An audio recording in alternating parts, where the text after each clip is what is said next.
올해 5월 말 저는 팩터 오스트로밤의 구동계를 스램 이글 MTB 구동계로 바꿔서 기어비를 0.73까지 낮췄습니다. 이후 2달 동안 잘 타고 다녔을까요?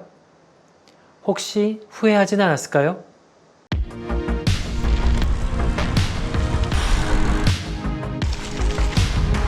안녕하세요. 제 팩터 오스트로밤은 체인링이 38T이고 카세트는 1052T입니다. 그래서 기업이 1.0 밑으로 0.864와 0.731 이렇게 두 단이 더 있습니다. 이렇게 앞에는 그래블 체인링, 뒤에는 MTB 구동계와 카세트 이렇게 조합하는 것을 멀렛 구동계라고 하죠. 이렇게 멀렛 구동계로 바꾸고 2달 동안 라이딩한 거리는 약 970km, 획득 고도는 약 8100m 정도입니다. 충분히 많이 라이딩 해봤다라고 하기는 좀 어려울 것 같아요. 이렇게 멀렛 구동계로 바꾼 다음에 가장 테스트해보고 싶었던 라이딩은 설악 그란폰도였습니다. 저는 대회 전날 상남면 인제 라이딩 센터에 가서 잠시 둘러봤습니다. 이때까지만 해도 비가 오진 않았습니다.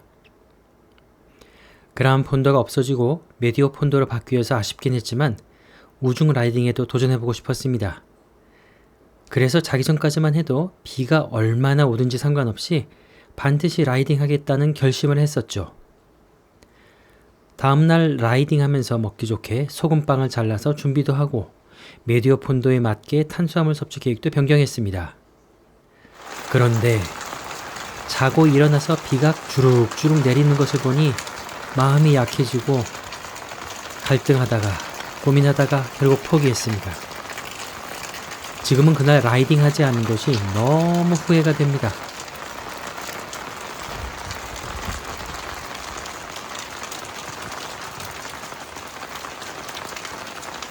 설악 그란폰도의 아쉬움을 달래줄 가파른 오르막을 찾다가 안양 3대 어필이라고 하는 망해암, 산막사, 청계사를 가봤습니다.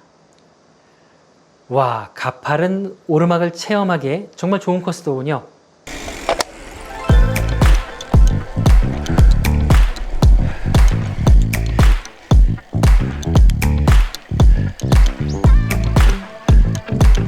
항원은 195, 경사도 15.6, 15.7, 속도는 5.3, 케이던스 60, 57, 토크는 32에 33, 파워가 점점 올라가네요.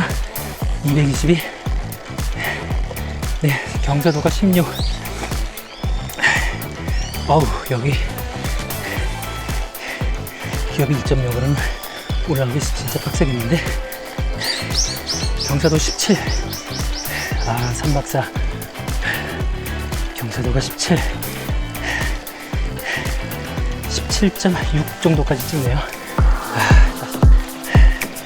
만약 기업이 1이라면 여기는 거의 댄싱을 하지 않고는 올라가기가 힘겨울 것 같습니다.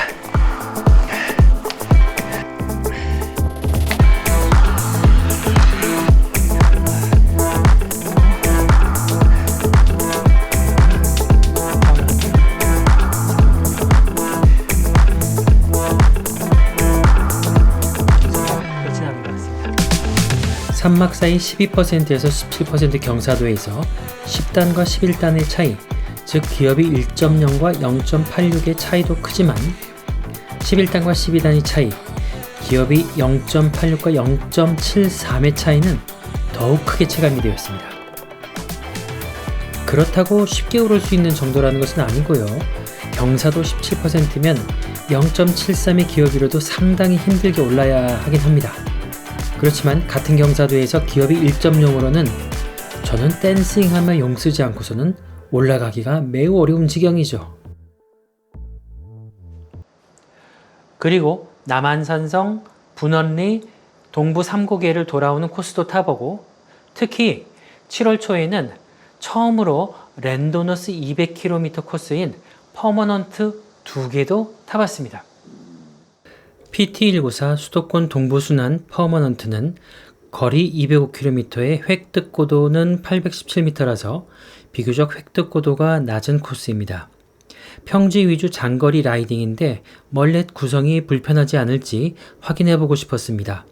사용한 기어비를 보면 36T, 42T, 52T는 거의 사용하지 않았고 24T에서 12T 코어를 주로 사용했습니다.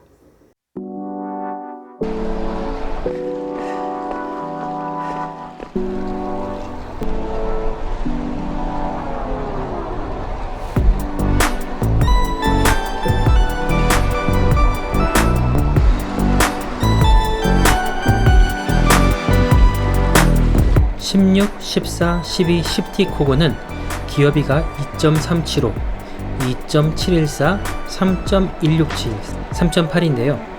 기어를 한 단 올리고 내릴 때 케이던스가 대략 12에서 16rpm 정도나 차이가 납니다. 1T 차이로 변속할 때에 비해 2배나 rpm 차이가 발생하는 것이죠.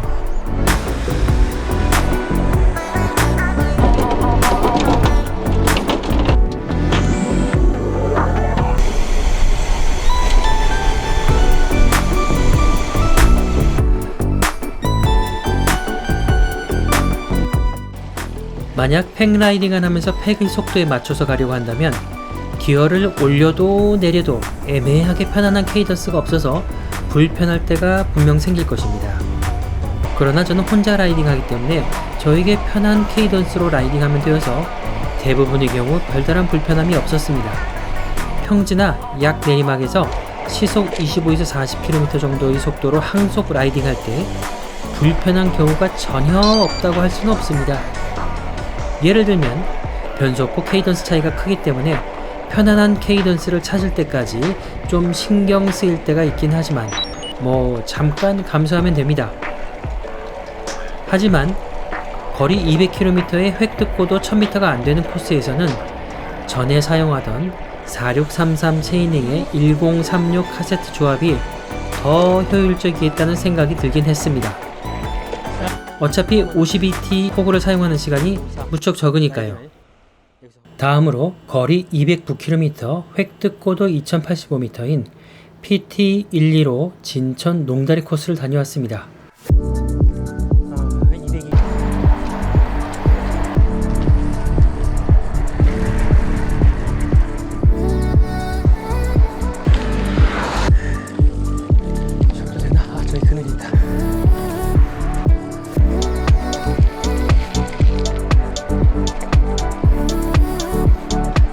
확실히 조금 더 가파른 고개들이 있었고 정말 살이 타는 듯한 햇빛 속에서 더위만으로도 지치는 상황이었는데요. 0.86과 0.73 기어비는 정말 꿀 같았습니다. 힘든 것 같아요.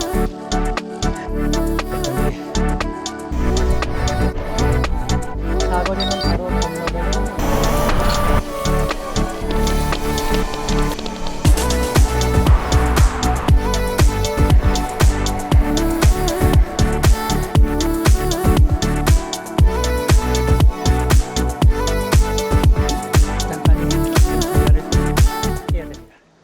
전국 방방곡곡에 센 고개를 라이딩하는 걸 좋아하는데 파워는 약해서 급경사를 오를 때 많이 고통스럽다 이런 분이라면은 촘촘한 로드의 기어비는 포기하고 낮은 기어비, 더 낮은 기어비를 선택하시면은 라이딩이 훨씬 더 재밌어지지 않을까 생각합니다.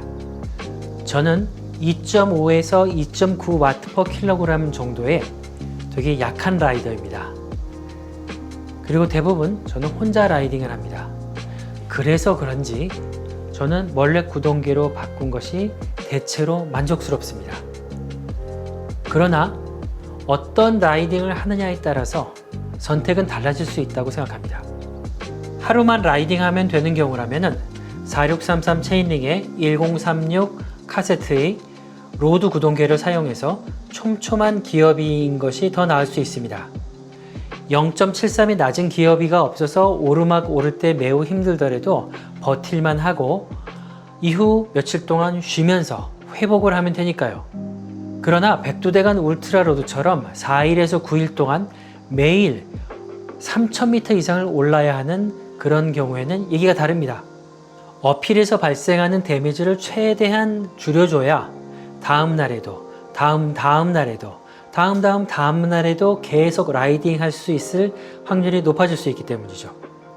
이건 저의 취향이자 선택일 뿐이고 라이더마다 자신만의 취향과 선택이 다양하게 있을 거라고 생각합니다. 이번 추석 연휴에는 거리 800km, 획득고도 15,000m인 백두대간 울트라로드 800에 참가할 예정입니다. 0.73이라는 낮은 기어비의 도움을 받아서 과연 이번에는 완주할 수 있을지 기대됩니다. 팩터에서는 올해 새로운 그래블 프레임이 나왔습니다. 사라나라고 하는데요. 기존에 다른 그래블 프레임들이 있긴 하지만 이 사라나는 울트라 디스턴스 라이딩에 최적화됐다라고 하네요. 그거에 혹해서 저는 사라나를 주문을 했습니다. 곧 도착할 것 같고요. 사라나가 도착하게 되면 저는 팩터 오스트로뱀은 다시 로드 구동계로 바꿀 예정이고요. 하루에 획득고도 2000m 이하인 라이딩일 경우에는 팩터 오스트로뱀과 함께하고 하루에 획득고도가 3000m 이상이거나 백두대간 울트라로드처럼 여러 날을 연달아서 라이딩해야 하는 경우에는 사라나를 사용해 볼 생각입니다. 요즘 날씨 너무 덥습니다. 이 뜨거운 여름 건강 유의하시고 항상 즐겁고 안전한 라이딩 하시기 바랍니다. 감사합니다.